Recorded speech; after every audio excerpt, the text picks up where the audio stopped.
Hello friends, thank you for coming back to my channel. My name is Melissa and here I like to talk about history and some true crime as well while I do my makeup.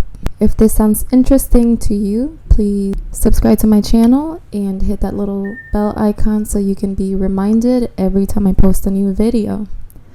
Also, please tickle that little like button and send some algorithm magic points my way, and please come back every Sunday for a brand new history lesson or true crime story. And if there is a historical event or true crime story that you would like for me to cover next, please let me know down in the comments and I will be more than happy to do so. So in today's story, I would like to give a warning. This story involves gruesome details and domestic violence. So if this is too sensitive of a topic for you, please feel free to just come back next Sunday. It's not gonna hurt my feelings if you don't stick around. It's okay, as long as you're okay. So yes, viewer discretion is advised. Today's story is on the Jacque Waller case. And Jacque was born on December 26, 1971 in Bonne Terre, Missouri.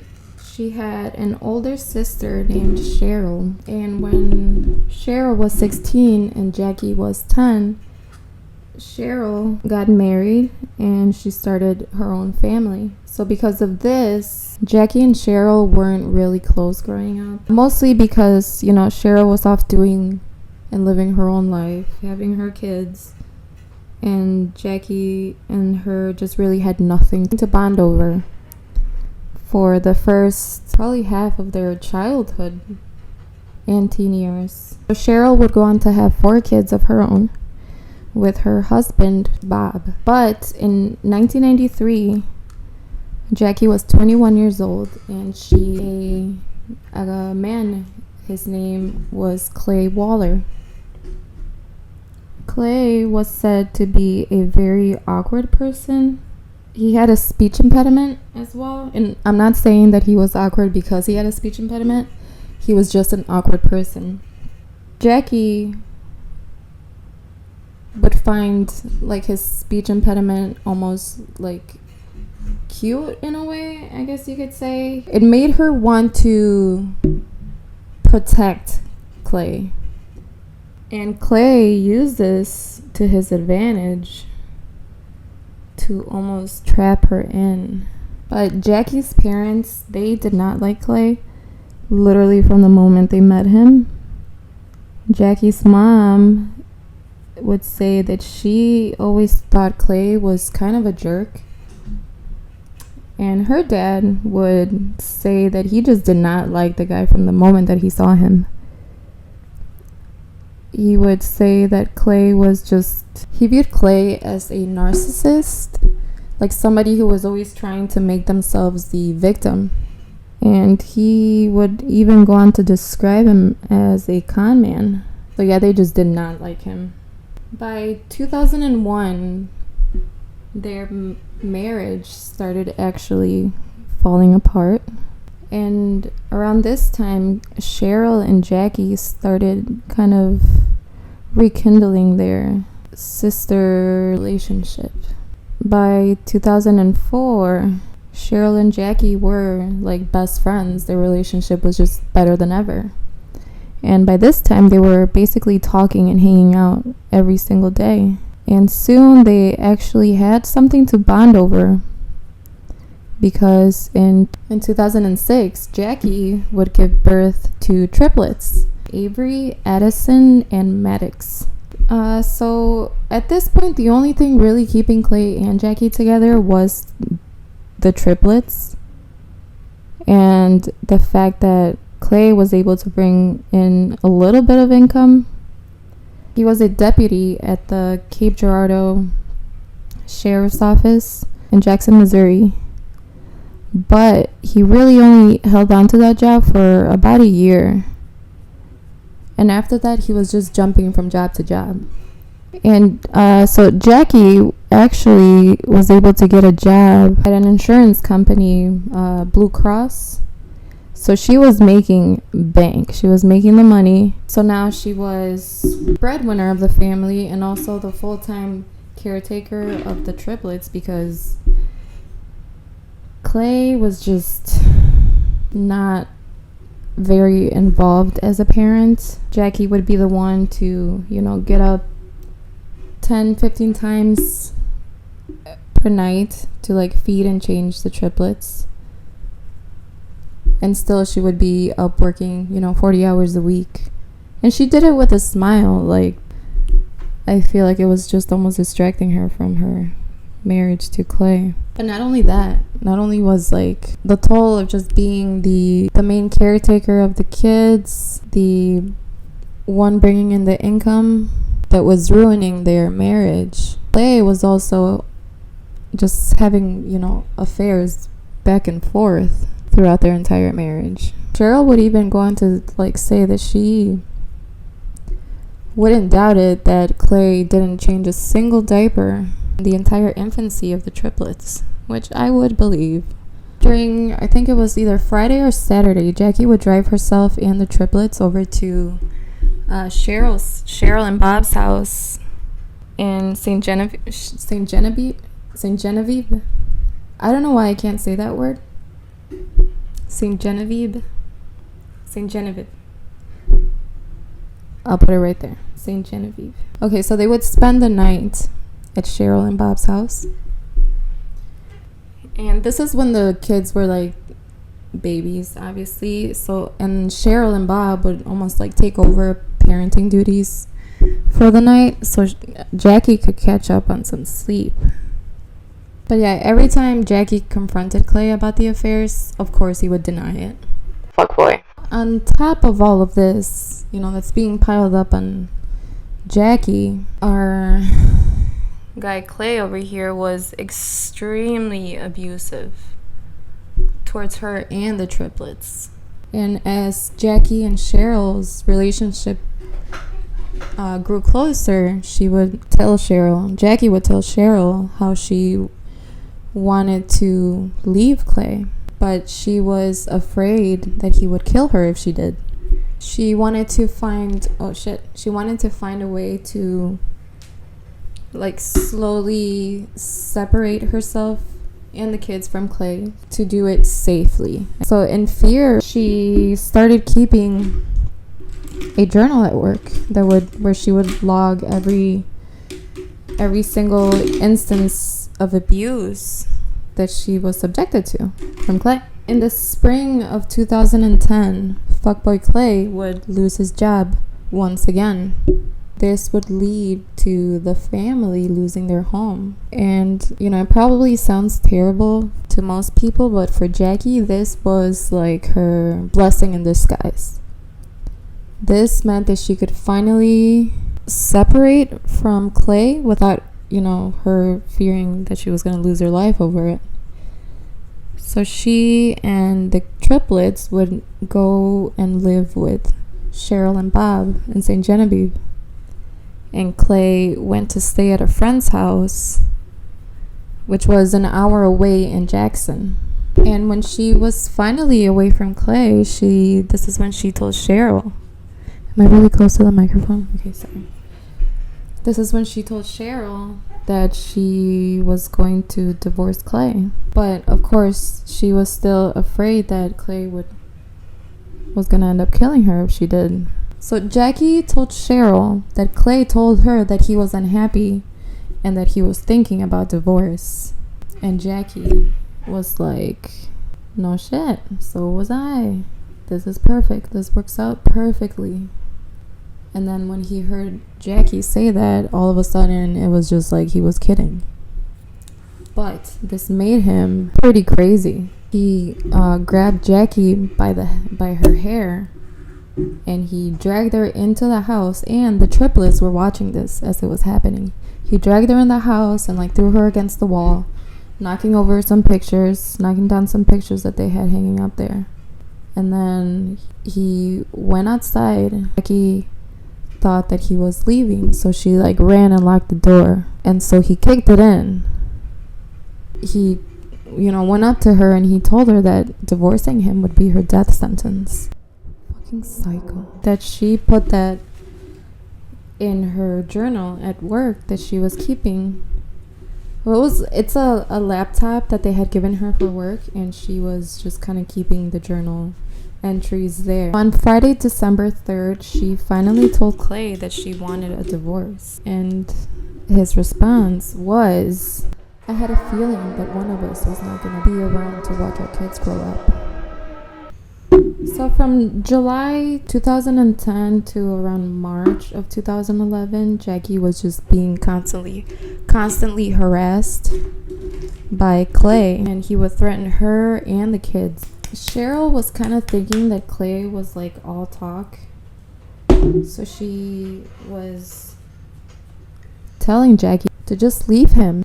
But Jacque knew in her gut that Clay would definitely follow through on his threats.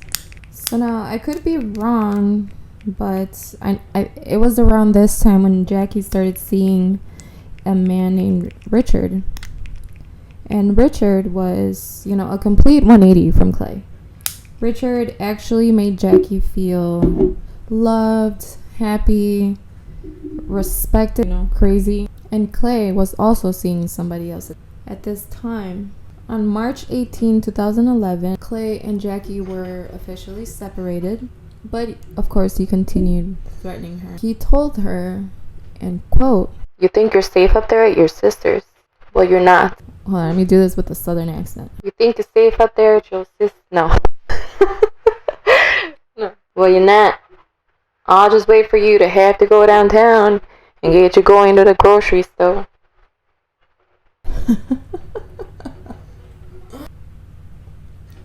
On March 18th, Clay once again told Jacque that she didn't deserve to live and that divorcing him would be her death sentence. Jacque was afraid. She was so afraid for her life that she would refuse to sit by the windows of Cheryl's house if the curtains were open. Like in the living room area, she was afraid that Clay would snipe her from the woods. Like, that's crazy.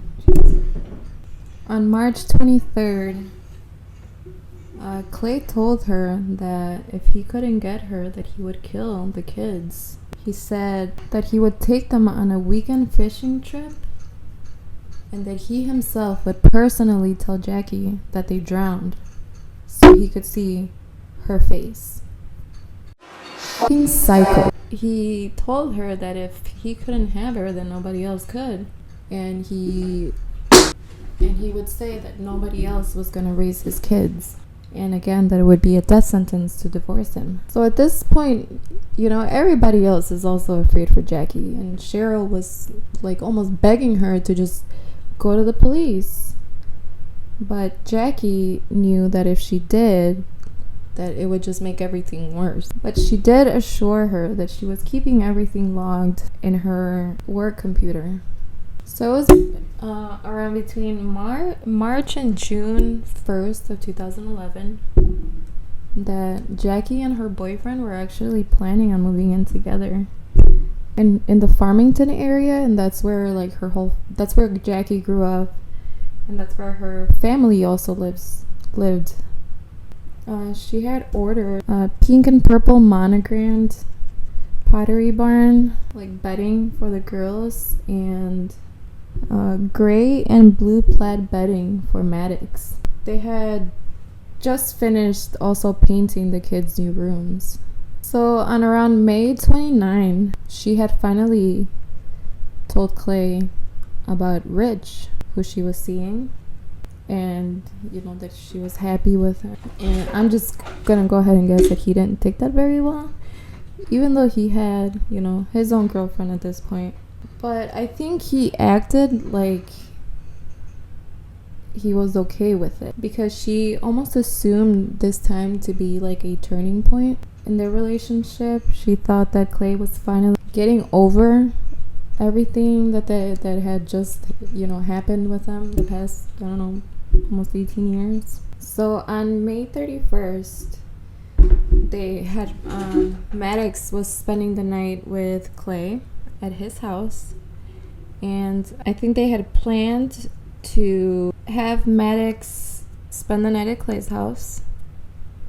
And then the following day, on June 1st, they had an appointment in Jackson on Cape Girardeau with a lawyer where they would be signing divorce papers. So their plan was for Maddox to spend the night at Clay's, and in the morning or the following day after the lawyer's appointment, Jackie was just going to pick him up and bring him back home. So on the day, June 1st, 2011, at around 3 p.m., Jackie met with Clay at the lawyer's office, and I guess everything went pretty well. It seemed a pretty easy time, and around 3:50, Jackie called Cheryl to let her know that everything went fine and that she was just gonna head to Clay's house to pick up Maddox, and she was gonna head straight home. She would just get the boy and go home. So Jackie's thinking that she's gonna go pick up Maddox right now at Clay's house, but she didn't know that Maddox was actually not even at Clay's house. He was spending the night with Clay's girlfriend, and he was over at her house.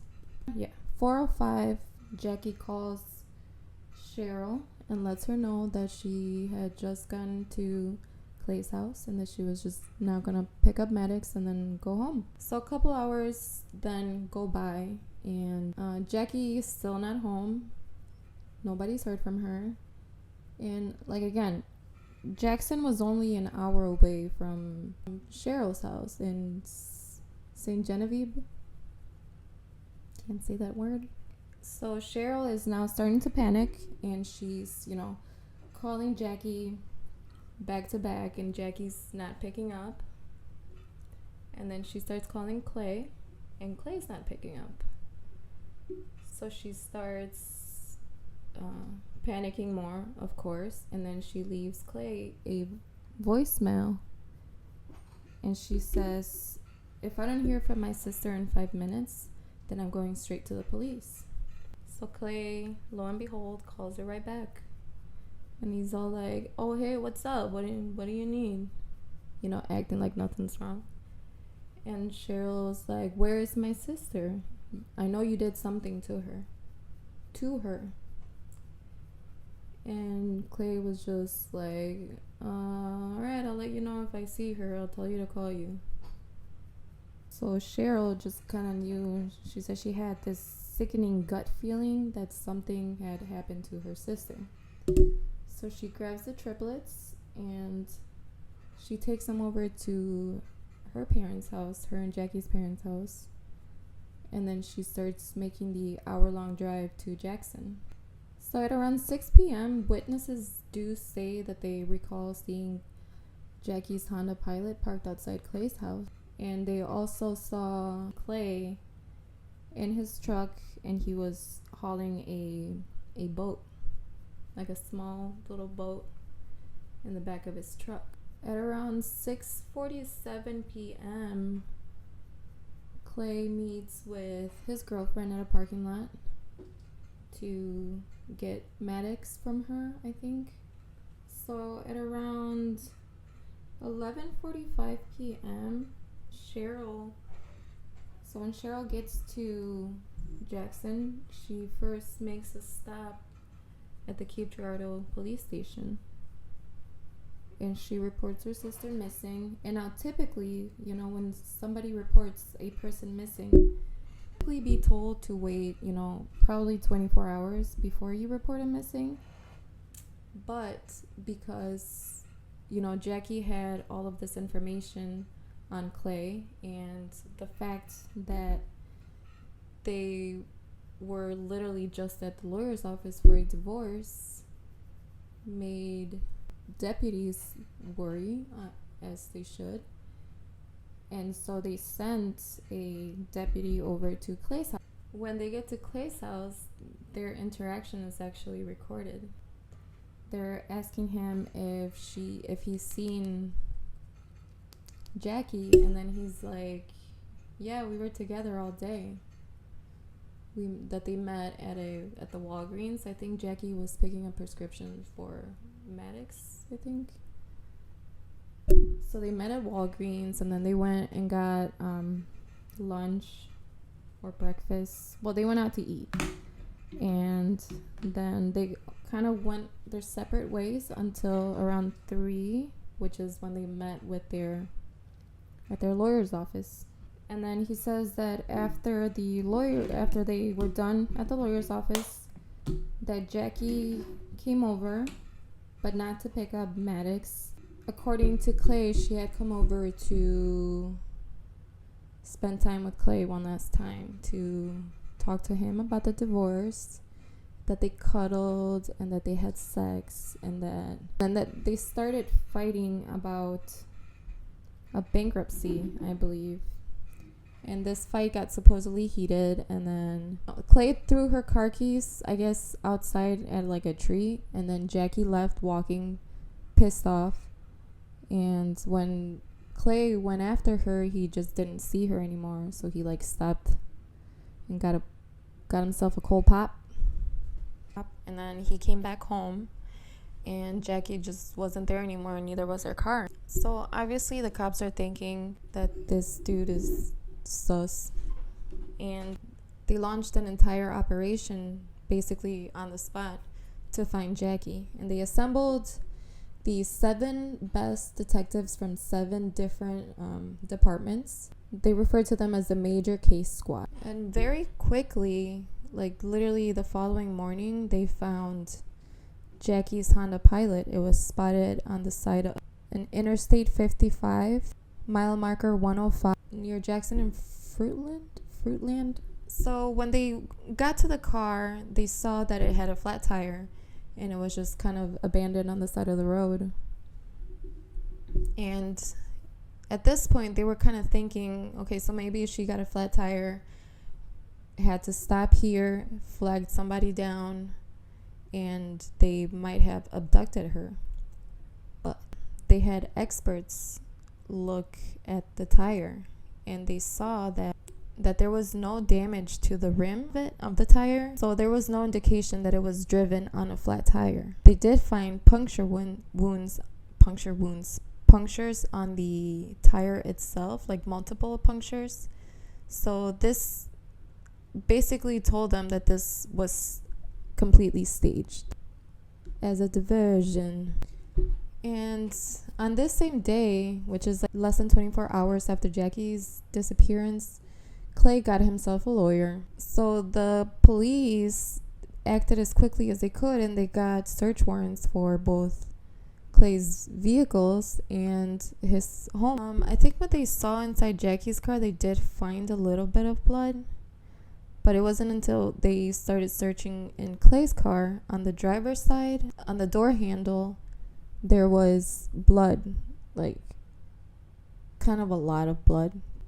So they sent this blood to forensics, and it came back to be fish blood. Clay had actually planted the blood on the door to test, and this is his own words, to test how shady the cops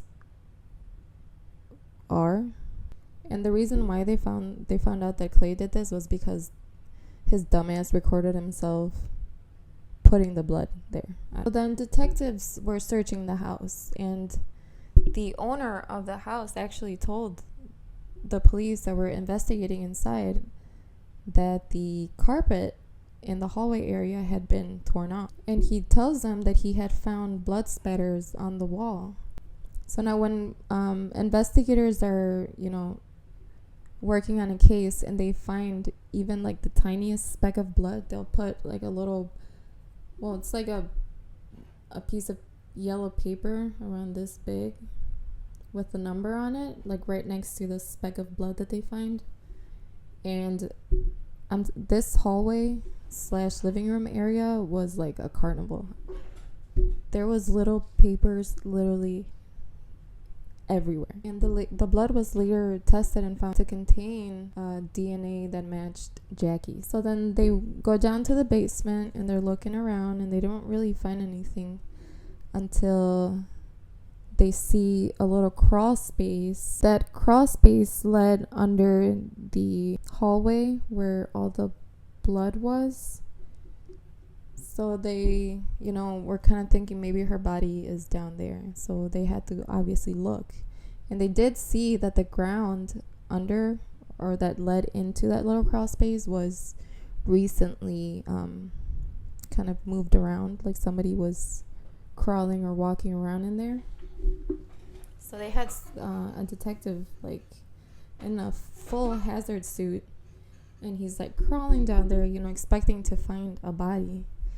But there was no body down there. What he did find was the piece of the carpet that had been torn off from, right on top of him.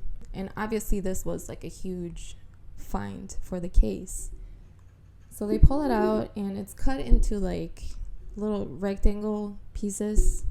And when they put it together, they found that a lot of those pieces were like soaked in blood. So now they're asking Clay, like, what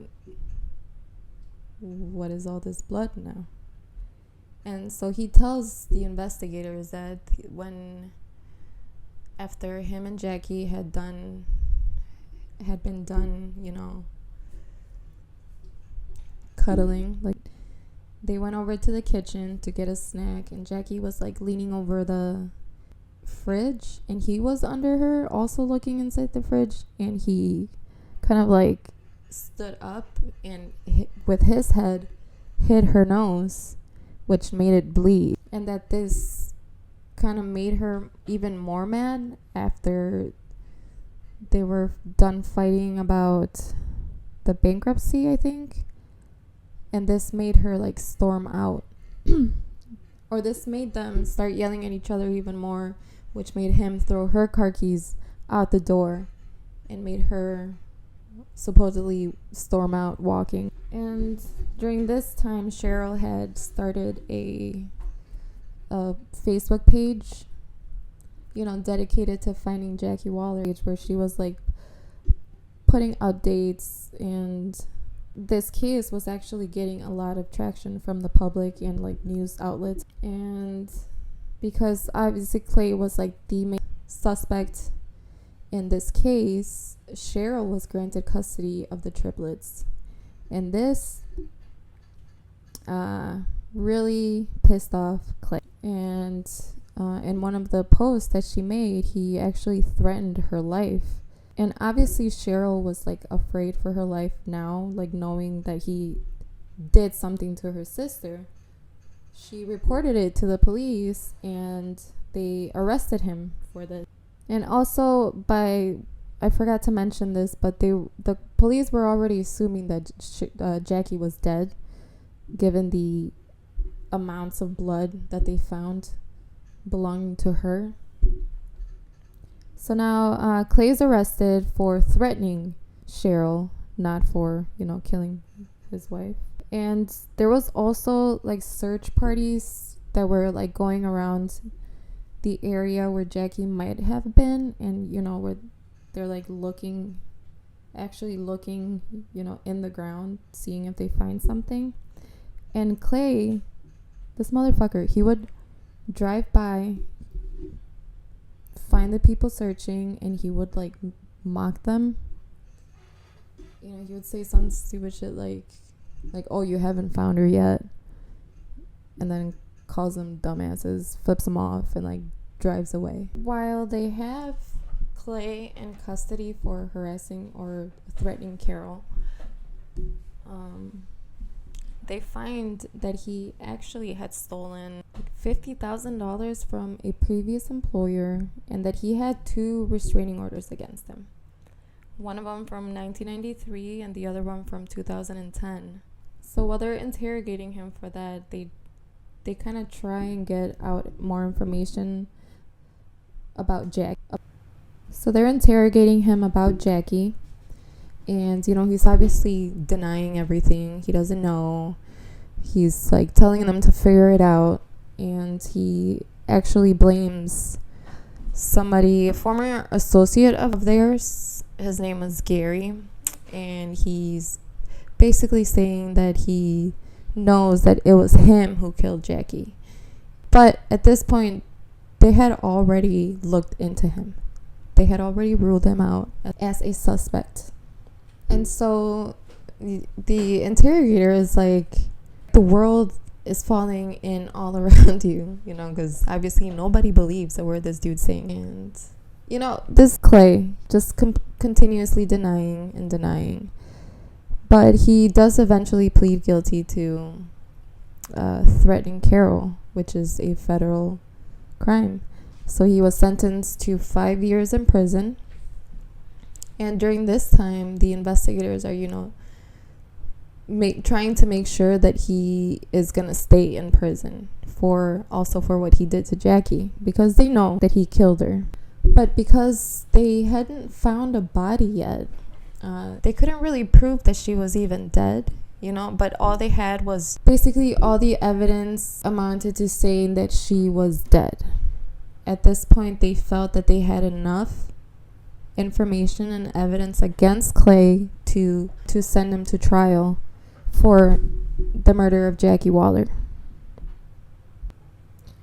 With all the blood that they found in his house, there's surveillance videos of him washing the boat that he was hauling in the back of his truck that people saw him hauling. He's washing it with 409 and just making sure that there's nothing on that boat.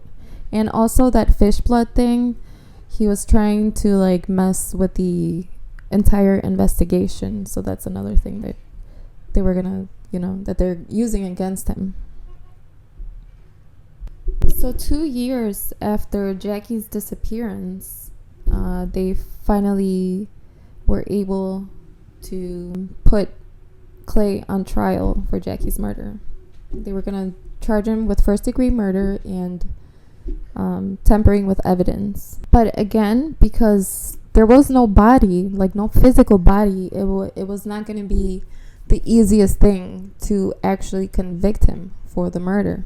And on the other hand, Jackie's parents and her family, they really just wanted to bring her home to bury her.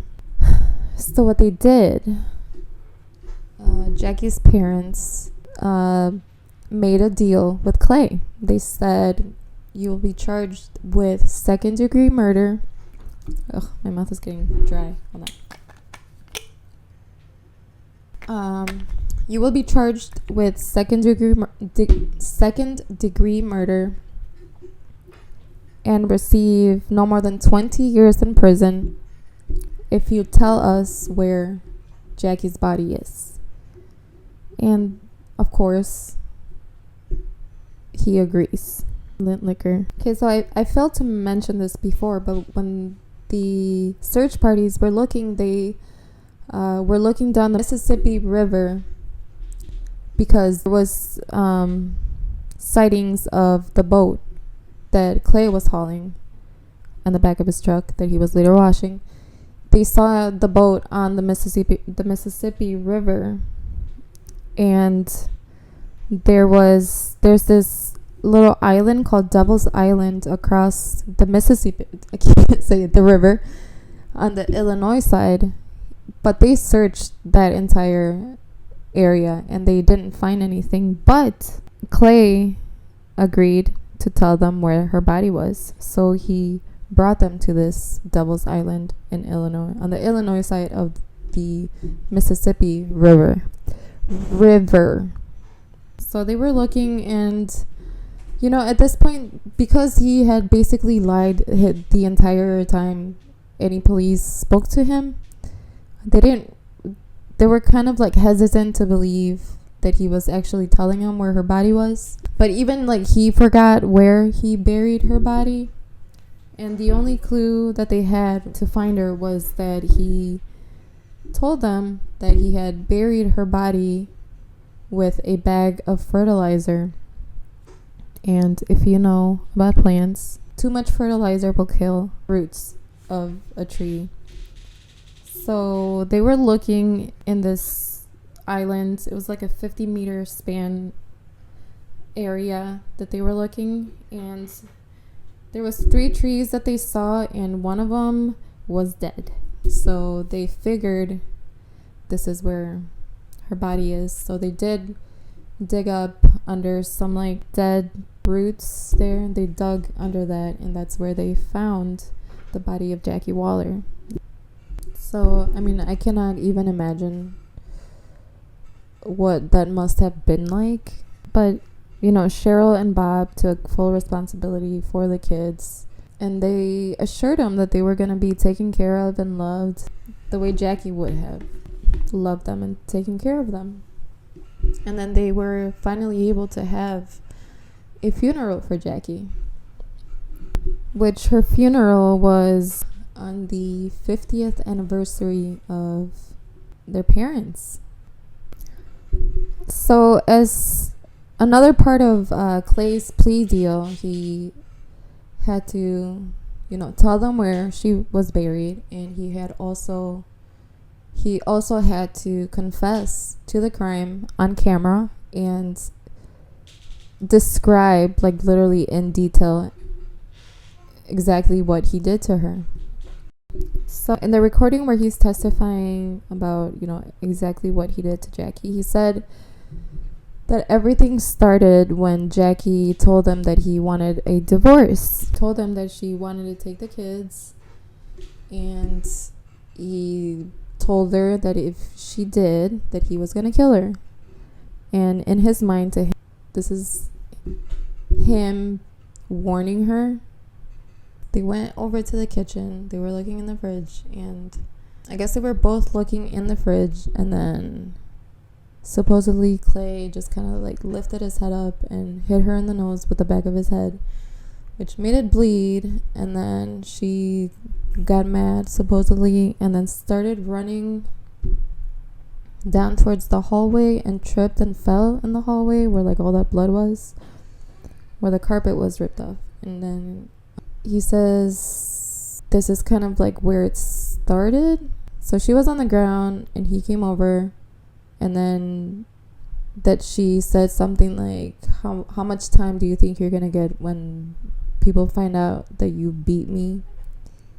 And that this kind of made him mad.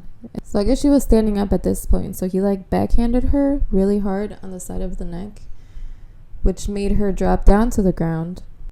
And he says at this point, this was, I guess, to him, the point of no return. Then she calls him something. She calls him a name. So he says he punches her on the nose.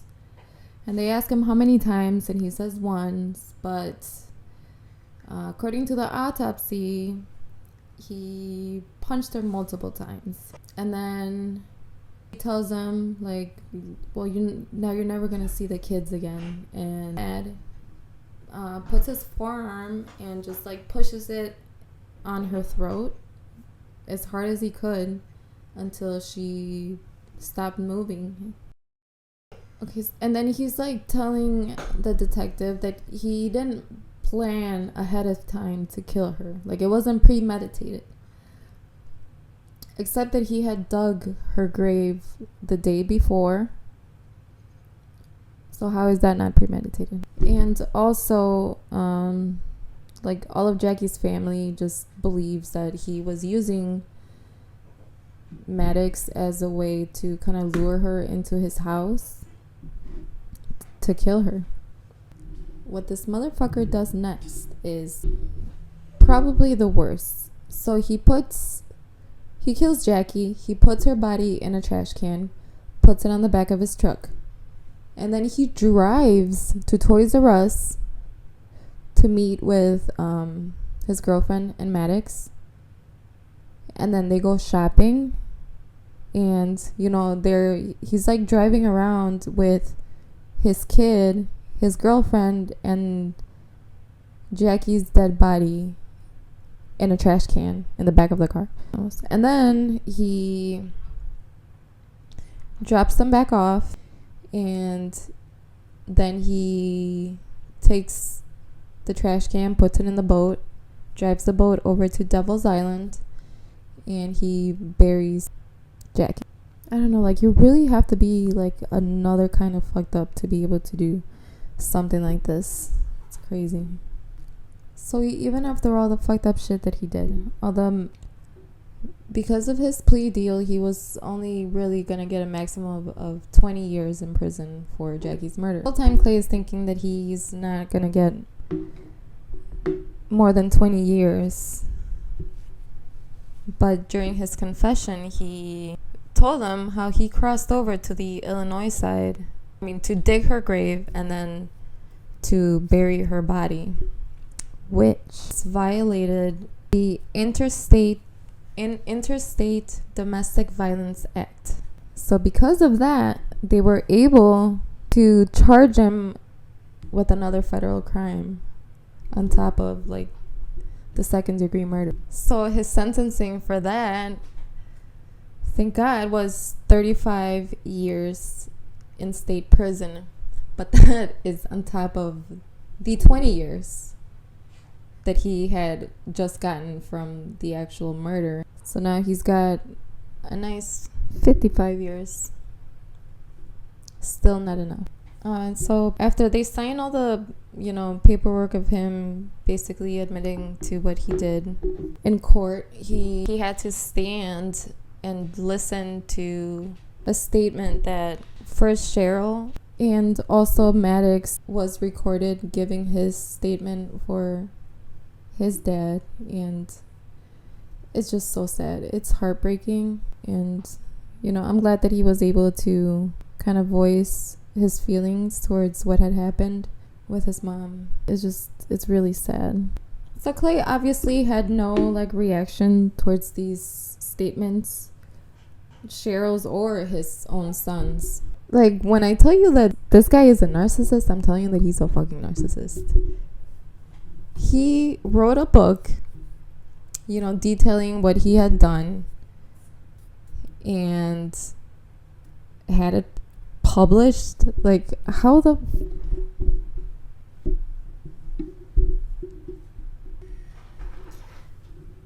And the title of this book, ladies and gentlemen, "If you take my kids, I'll kill you." I'm sure he thought really hard about that. But, the one good thing that happened, I guess, was that the triplets were adopted by Cheryl and Bob. They at least have a family who loves them and really takes care of them the way they deserve. They were 5 years old when this happened, and they're 15 years old now. So that is the story of the case of Jacque Waller. So if you liked and enjoyed this true crime story, please tickle that like button, subscribe to my channel, and hit that little bell icon once again so you can be reminded every time I post a new video. And again, don't forget to come back every Sunday for a brand new history lesson or true crime story. And yes, I will be posting every Sunday. It's just when I was recording this video last week, I accidentally drank the entire bottle of wine. But anyway, thank you for sticking around, and I will see you guys next Sunday. Thank you. Bye.